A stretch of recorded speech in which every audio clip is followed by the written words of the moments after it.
गुरुर्ब्रह्मा गुरुर्विष्णु गुरुर्देवो महेश्वरः गुरुरेव परं ब्रह्म तस्मै श्री गुरवे नमः। ভারতী কেন এই কার্যক্রম নিল, এই পিতৃমাতৃ পূজন? হঠাৎ করে আমাদের মাথায় এলো আর এরকম একটা কার্যক্রম আমরা দাঁড় করিয়ে দিলাম, সেটা নয়। কিন্তু অনেক ভাবনা চিন্তা নিয়ে সরস্বতী শিশু মন্দির যে পঞ্চ বিকাশের কথা বলে, তার এক বিকাশ হচ্ছে নৈতিক ও আধ্যাত্মিক বিকাশ। যে বিকাশ ছাড়া শিশুর মেধা নির্মাণ সম্ভব নয়। জননীং জন্মভূমিশ্চ স্বর্গাদপি গরীয়সি। পিতৃ মাতৃ পূজন অতি প্রাচীন কালে আমরা যদি ঋষিদের দেখি, সেই ঋষিরাও কিন্তু এই শিক্ষা দান করেছিলেন।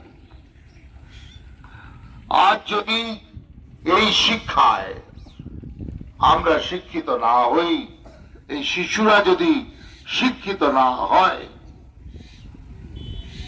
তাহলে পিতা মাতার প্রতি যে শ্রদ্ধা, পিতা মাতার যে সন্তানের প্রতি আকর্ষণ, সেটি কিন্তু ক্রমশ কালে বিনষ্ট হবে।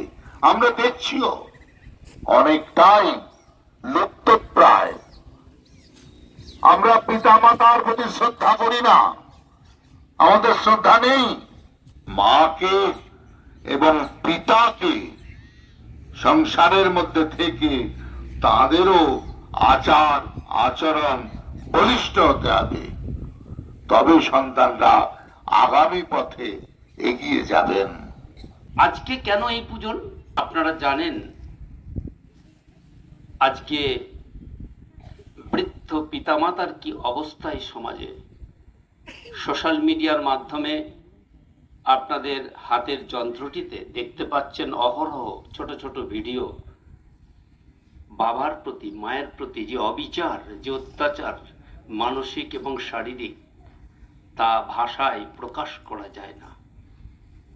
এখন শিশু যে শিক্ষায় শিক্ষিত হয়ে বড় হচ্ছে, তাকে যদি আপনি বলেন প্রণাম করো, তাকে যদি আপনি বলেন জুতোটা ঠিক করে রাখো, আপনি যদি তাকে বলেন যতটুকু খাবার দেওয়া হয়েছে খেয়ে নাও, আপনার কথা শুনবে? না শোনার কারণগুলো কি? অথচ প্রাচীনকালে এগুলি পদ্ধতির মধ্যে ছিল, এর বাইরে যেত না। তার কারণটাই বা কি?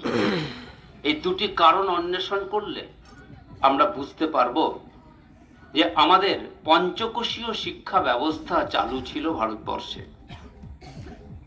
সেই পঞ্চকোষীয় শিক্ষা ব্যবস্থার মধ্যে থেকে শিশুরা বড় হতো, তাই তাদের কাছে পরিবার, সমাজ এবং রাষ্ট্র মা স্বরূপ ছিল।